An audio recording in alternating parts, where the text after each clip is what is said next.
নমস্কার বন্ধুরা, মিটমিরা চ্যানেলে আপনাদের সকলকে জানাই স্বাগতম। আশা করি আপনারা সকলে ভালো আছেন। তো আসুন, আজকে আপনাদের জন্য নিয়ে এসেছি নতুন একটি রেসিপি। আশা করি আপনারা অনেকেই চিকেন কষা, মটন কষা খেয়েছেন, কিন্তু যারা ননভেজ খান না তাদের জন্য আজকে আমি করে দেখাবো সোয়াবিন কষা। তো এই সোয়াবিন কষাটা মাংসর স্বাদকেও কিন্তু একদম পাল্টে দেবে। তো এটা আমি কিভাবে করব সেটাই আজকে আপনাদের করে দেখাবো। আর অনেক টিপস রয়েছে, তো সেই টিপসগুলো আপনাদের আমি রান্নাটা করতে করতেই দেখাবো। ভিডিওটা পুরোটা দেখবেন, টিপসগুলো পরে আমি রান্নাটা করতে করতে দেখিয়ে দিচ্ছি। তো তার জন্য আমি এখানে সয়াবিন নিয়ে নিয়েছি। সয়াবিন এখানে দু রকম সাইজের রয়েছে, একটা বড় আর একটা মাঝারি সাইজ। তো আমি প্রথমে একটু ঠান্ডা জল দিয়ে সয়াবিনগুলোকে ধুয়ে নিয়েছি, তো সেই জন্য একটু ফুলে উঠেছে। তো এবারে এর মধ্যে আমি দিয়ে দেবো গরম জল। জলটা আমি আগে থাকতেই গরম করে নিয়েছি।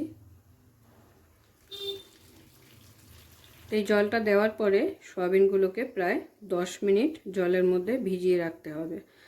তো এটাকে আমি গরম জল দিয়ে দিলাম। তো এবারে সয়াবিনটাকে আমি সাইডে রেখে দেবো। তো প্রথমেই করে দেখাবো একটি মশলা। তো চলুন কি মশলা রেডি করব দেখতে থাকুন আর সঙ্গে থাকুন। তাহলে চলুন রান্নাটা শুরু করছি। তো রান্নাটা করার আগে প্রথমে একটি মশলা রেডি করে নেব। তো মশলাটা কি কি দেব সেটাই আপনাদের দেখাচ্ছি। তো এখানে কড়াই বসিয়ে দিয়েছি। কড়াইতে দিয়ে দেবো প্রথমেই সর্ষের তেল। আপনারা যারা সাদা তেল ব্যবহার করেন তারা রান্নাটা সাদা তেলেও করতে পারেন। তো তেলটা গরম হয়ে গেলে প্রথমেই তেলের মধ্যে দিয়ে দেবো এরকম একটু বেশি পাতলাও না আবার খুব বেশি মোটাও না, এরকম করে পেঁয়াজ কেটে নিয়েছি। তো সেই পেঁয়াজটা আমি এই তেলের মধ্যে দিয়ে দেবো, ভেজে নিতে হবে।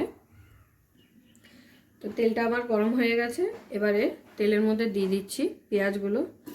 একটু মোটা মোটা করে কাটলে অসুবিধা নেই, যেহেতু এই পেঁয়াজটা পেস্ট হবে, তো সেই কারণেই বলছি একটু মোটা কেটে ফেললে অসুবিধা নেই, খুব বেশি পাতলা করে কাটার দরকার নেই।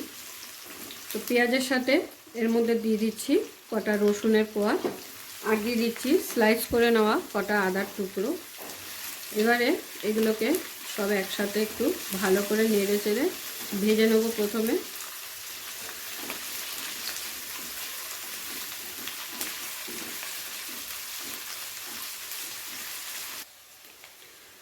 তো পেঁয়াজটা যখন দেখবেন এরকম হালকা লাল লাল করে ভাজা হয়ে গেছে, এই দেখুন, দেখে বুঝতেই পারছেন। তো হালকা লাল লাল করে এরকম পেঁয়াজটাকে ভেজে নেওয়ার পরে এখানে দিয়ে দিতে হবে টমেটো। টমেটোটাও আমি খুব বেশি পাতলা করে কাটিনি, একটু বড় বড় করে কেটে নিয়েছি টমেটোটাকে।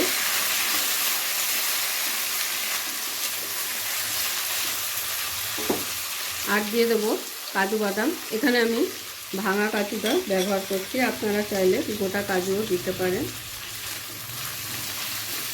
এবারে এগুলোকে একসাথে ভেজে নিতে হবে খুব ভালো করে। আর দিয়ে দিচ্ছি কটা ধনেপাতা।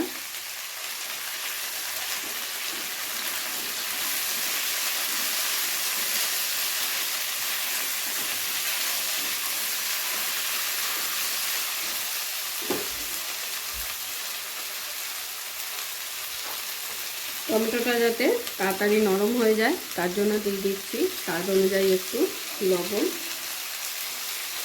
আর এটা ততক্ষণ ভেজে নিতে হবে যতক্ষণে না টমেটোগুলো গলে যাচ্ছে ভালো করে।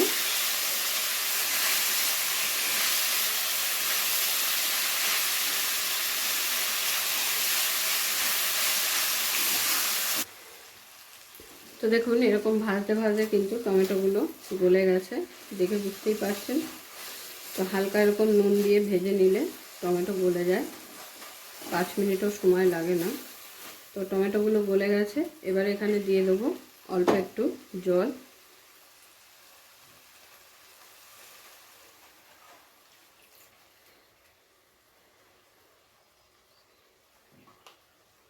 আর দিয়ে দিচ্ছি সামান্য একটু কাশ্মীরি লঙ্কা গুঁড়ো।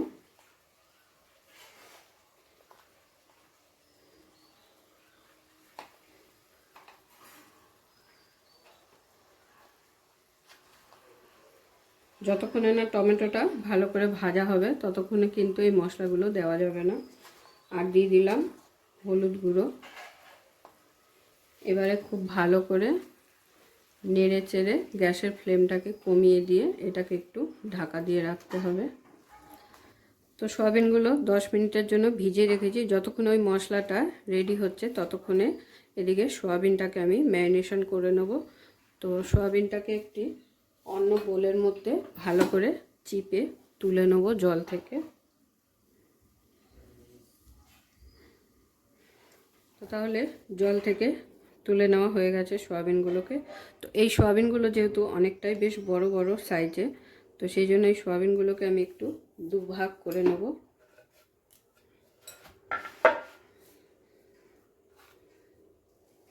তো সব সয়াবিনগুলো এইভাবে দুভাগ করে কেটে নিলাম। এবার সয়াবিনটাকে আমি ম্যারিনেশন করব। তো ম্যারিনেশনের জন্য লাগছে আমার টক দই, লাগছে কাশ্মীরি লঙ্কা গুঁড়ো,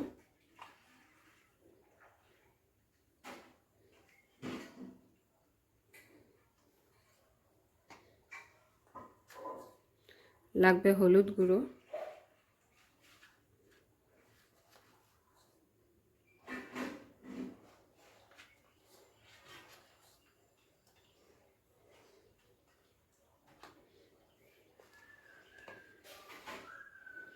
আর দিয়ে দিচ্ছি জিরে গুঁড়ো,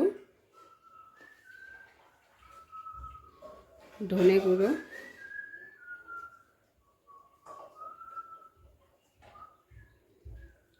আর দিয়ে দেবো একটু ব্ল্যাক পেপার মানে গোলমরিচের গুঁড়ো। তো ম্যারিনেশন করার সময় যা মশলাগুলো দিলাম এই মশলা দিয়েই কিন্তু আজকের এই রান্নাটা হবে। আলাদাভাবে কিন্তু আর কোনো মশলা এখানে ব্যবহার হবে না। আর দিয়ে দিচ্ছি সামান্য পরিমাণে টেস্ট অনুযায়ী লবণ। এবারে খুব ভালোভাবে এগুলোকে মিশিয়ে নেব। তো ম্যারিনেশন করা হয়ে গেছে। এবারে আমি চলে যাব মশলাটা দেখতে। এতক্ষণে মশলাটাও রেডি হয়ে গেছে। তো এবারে খুলে দেখে নিচ্ছি মশলাটা। তো দেখুন এরকম হালকা জল থাকতেই কিন্তু নামিয়ে ফেলতে হবে, না হলে কিন্তু এটা ভালো করে পেস্ট হবে না।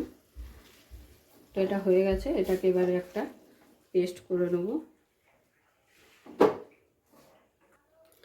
তো মশলাটা পেস্ট করার জন্য মিক্সিং জার নিয়ে নিয়েছি। এবারে এটাকে মিক্সিং জারের মধ্যে নিয়ে নেব। তো মশলাটা কিভাবে তৈরি করলাম আশা করি দেখে বুঝতেই পারলেন। তো এটাই ছিল একটা টিপস। নর্মালভাবে কষা তো অনেকেই খেয়েছেন বা খেয়ে থাকেন, তো এইভাবে সয়াবিন কষা একবার অবশ্যই ট্রাই করে দেখবেন। তো সমস্ত মশলা তুলে নিয়েছি মিক্সিং বোলের মধ্যে। এবারে আমি এটার একটা সুন্দর পেস্ট তৈরি করে নেব। তো চলুন এবার ফাইনালি আমি রান্নাটা শুরু করব। তো ওই কড়াইতেই দিয়ে দিচ্ছি আবারও কিছুটা সর্ষের তেল।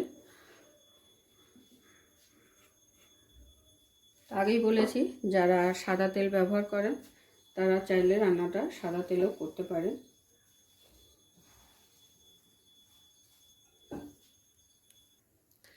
তেলটা গরম হয়ে গেছে।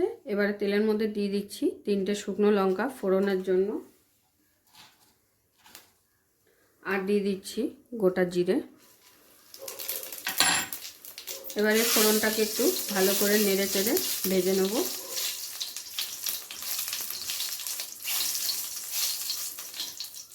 তো ফোড়নটাকে ভেজে নেওয়ার পরে ফোড়ন থেকে যখন সুন্দর একটা ফ্লেভার বেরোবে তখন সেই সময় দিয়ে দিতে হবে যে সয়াবিনটা ম্যারিনেশন করে রাখা ছিল সেটা।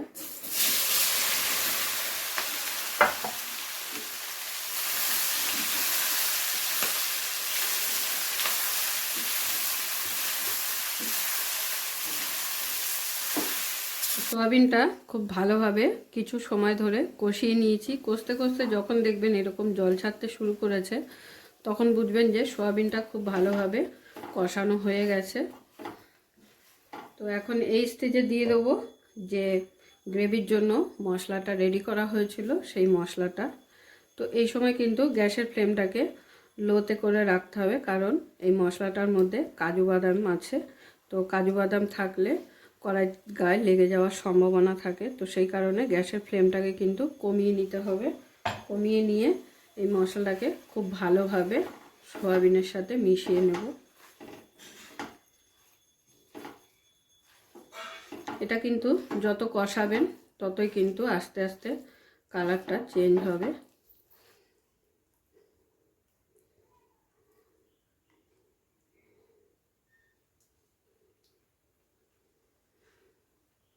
বাটিটা কাছিয়ে খুব ভালোভাবে মশলাগুলো সমস্তটাই দিয়ে দিলাম। এবারে কিছু সময় ধরে একটু ভালো করে কষিয়ে নিতে হবে। কিছুটা সময় আমি ভালো করে কষিয়ে নিয়েছি। এরপরে দিয়ে দিচ্ছি মিক্সি ধোয়া কিছুটা জল,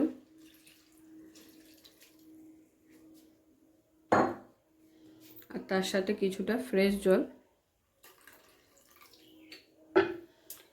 জল দেওয়ার পরে খুব ভালোভাবে সয়াবিনগুলোর সাথে মিশিয়ে নেব।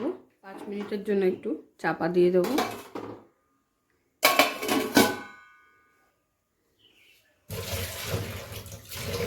প্রায় 5 মিনিট হয়ে গেছে, আমি ঢাকাটা খুলে দেখে নিচ্ছি।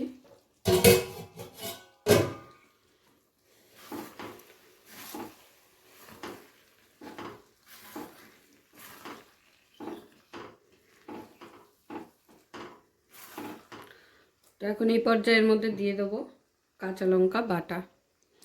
লঙ্কা বাটাটা আপনারা যে যতটা পরিমাণ, মানে যারা যতটা পরিমাণ ঝালটা খেতে পছন্দ করেন, তো সেই বুঝেই ঝালটা ব্যবহার করবেন। আর চাইলে আপনারা এখানে কাঁচা লঙ্কা কুচিয়েও দিতে পারেন। আমি এখানে পেস্টটাই দিয়ে দিলাম। তো দেখতে পেলেন কত সহজে আর কম সময়ে একদম ঘরোয়া উপকরণ দিয়ে এই রান্নাটা করে নেওয়া যায়। তো যারা ননভেজ খান তাদের জন্য বলবো অবশ্যই একবার এই রেসিপিটা ট্রাই করে দেখবেন, সয়াবিনের কষা। তো এবারে ফাইনালি এখানে আমি দিয়ে দেবো জল। এবারে এটাকে ঢাকা দিয়ে প্রায় 7 থেকে 8 মিনিট কুক করে নেব।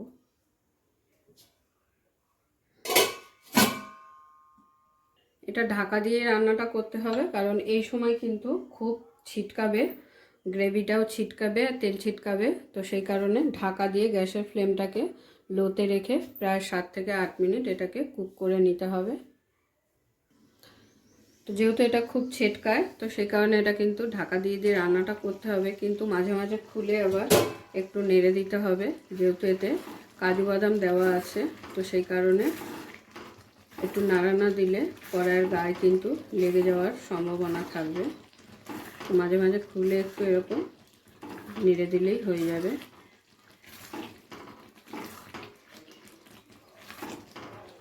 তো দেখতেই পেলেন রান্নাটা করার পরে কিন্তু কালারটা কত সুন্দর এসেছে। কালারটা কিন্তু একদম চেঞ্জ হয়ে গেছে পুরো।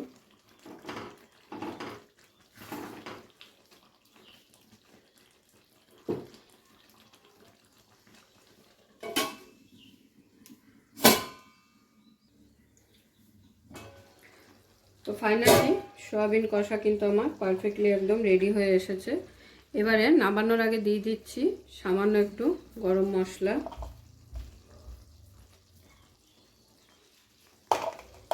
আর দিয়ে দেবো একটু ধনেপাতা কুচি। হবে তবেই কিন্তু স্বাদ লাগবে।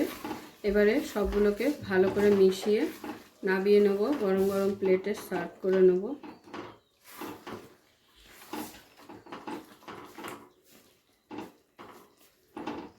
তো আজকের আমার এই রেসিপিটা সয়াবিনের কষা আপনাদের কেমন লাগলো অবশ্যই সকলে কমেন্ট করে জানাবেন। আপনাদের কমেন্টের আশায় থাকব। কমেন্ট করতে আমার খুব ভালো লাগে। তো হয়ে গেছে সয়াবিন কষা, এবারে আমি এটাকে নামিয়ে ফেলবো। পুরো ভিডিওটা দেখার জন্য সকলকে অসংখ্য ধন্যবাদ। এরকম আরও নিত্য নতুন ভিডিও দেখার জন্য চ্যানেলটি অবশ্যই সাবস্ক্রাইব করে নেবেন আর পাশে থাকা বেল আইকনটি প্রেস করে নেবেন নতুন রেসিপির আপডেট পাওয়ার জন্য। তো সবাই ভালো থাকবেন, সুস্থ থাকবেন। আবারও দেখা হচ্ছে আপনাদের সাথে নতুন একটি রেসিপি নিয়ে।